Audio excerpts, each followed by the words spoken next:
হঠাতে ৰাজপথলৈ ওলাই আহিল এজাক মহিলা।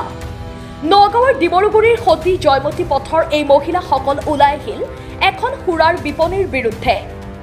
অভিযোগ অনুসৰি ডিমৰুগুৰিৰ সতী জয়মতী পথৰ সমীপতেই এখন সুৰাৰ বিপণী খোলাৰ যোজা চলিছে আৰু এতিয়া মহিলাসকলে এই স্থানত নিদিয়ে সুৰাৰ বিপণী খুলিবলৈ।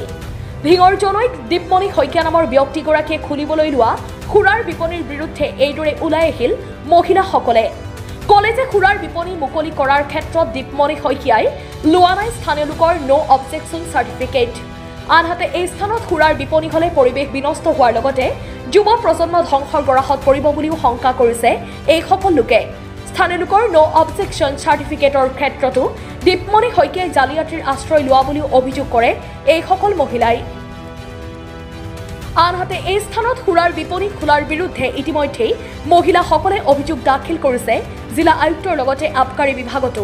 পিছে এই ক্ষেত্ৰত সংশ্লিষ্ট কৰ্তৃপক্ষই কি ব্যৱস্থা গ্ৰহণ কৰে সেয়া হ'ব লক্ষণীয়।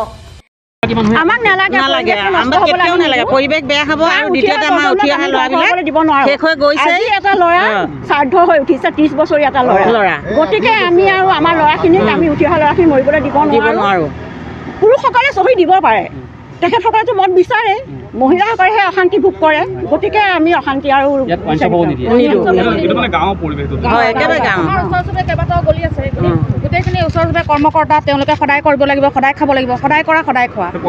পঞ্চায়ত হয়, গাঁৱৰ পৰিৱেশ। ইয়াত 3টামান গলি আছে আমাৰ গাঁৱৰ পৰিৱেশ। গতিকে ইয়াত বহুত স্কুলীয়া ল'ৰা ছোৱালী আছে, কলেজীয়া ল'ৰা ছোৱালী আছে, ঢেৰ কৰ্ম কৰা ল'ৰা ছোৱালী আছে, বহুতো সদায় কৰা সদায় খোৱা। গতিকে তেনেকুৱা কৰ্ম কৰা ল'ৰা ছোৱালী আছে। গতিকে ওৱান ষ্টেপখন হ'লে আমাৰ বহুতো বিপদ হ'ব। সদায় ওচৰত পালে যেতিয়া দূৰলৈকে যায়, এতিয়া ওচৰত পালেতো আৰু খাব। গতিকে আমাক নালাগে, মুঠতে আমি সম্পূৰ্ণ নালাগে বুলি আমি প্ৰতিবাদ কৰিছোঁ। গতিকে নালাগে আমাক, খাব নজনাখিনিও খাব, শিকিব লাগিব, শিকি যাব। কাৰণ ওচৰতে হ'ব যেতিয়া তেওঁলোকক শিকিব। গতিকে আমাক নালাগে, মুঠতে নালাগে। মই এতিয়া এইখিনিতে নতুনকৈ মল এখন খুলিবলৈ ওলাইছে, পিছলৈ শুনি আছোঁ হেৰি 12লৈ পৰিণত হ'ব বুলি শুনি আছোঁ। যিহেতু এতিয়া আমাৰ এইখিনি ৰাস্তাৰ পৰা আপোনাৰ 200 মিটাৰ আঁতৰত হ'বলগীয়া আছিলে, এতিয়া মেইন ৰাস্তা আপোনাৰ 10 মিটাৰো নহয়গৈ। ইয়াত খুলিব বিচাৰে, আমি সেইটো কাৰণে আপত্তি জনাই আছোঁ। যিহেতু এইখিনি জনবসতি ঘন, অকণমান আগলৈ মছজিদ এটাও আছে, অকণ ভিতৰ চাইডলৈ নামঘৰো আছে। কাৰণ এতিয়া উঠি অহা প্ৰজন্মখিনি ভৱিষ্যতটো চিন্তা কৰি আমি এইখিনি খুলিবলৈ মানে বন্ধ কৰিবলৈ চেষ্টা কৰিম, খুলিব নিদিওঁ। মানে এজন হেৰি দীপমণি শইকীয়া, তেওঁ ঢিঙৰ হয়। তেওঁ ইয়াত ঘৰ ভাড়া লৈছে বুলি শুনিছোঁ। আজি 13 মাহ ধৰি তেওঁ বোলে ভাড়া দি আছে বুলিও আমি শুনি আছোঁ।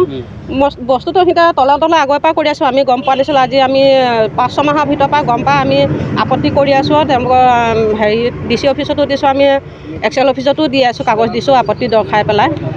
এই ৱাইন শ্বপখন খোলাৰ সন্দৰ্ভত তেওঁলোকে স্থানীয় মানুহৰ পৰা চহী পত্ৰ কিবা সংগ্ৰহ কৰিছে নেকি?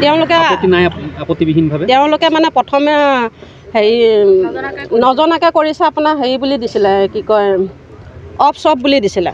তেওঁলোকক মানে এইটো বিষয়ে মানে জনাই পেলাই চহী লোৱা নাছিলে, নজনোৱাকৈ চহী লৈছিলে। চহী লৈ সন্মতি হেৰি কাগজখনত মানে চহী লৈছিলে। আৰু আমাৰ এইটো ভোটাই পাথৰি পঞ্চায়ত পৰে, গাঁও পঞ্চায়ত পৰে। হয়। ভিডিঅ' জাৰ্নেলিষ্ট মৃণালৰ সহযোগত নগাঁৱৰ পৰা বিভূতি বৰাৰ ৰিপৰ্ট, সুহানা লাইভ।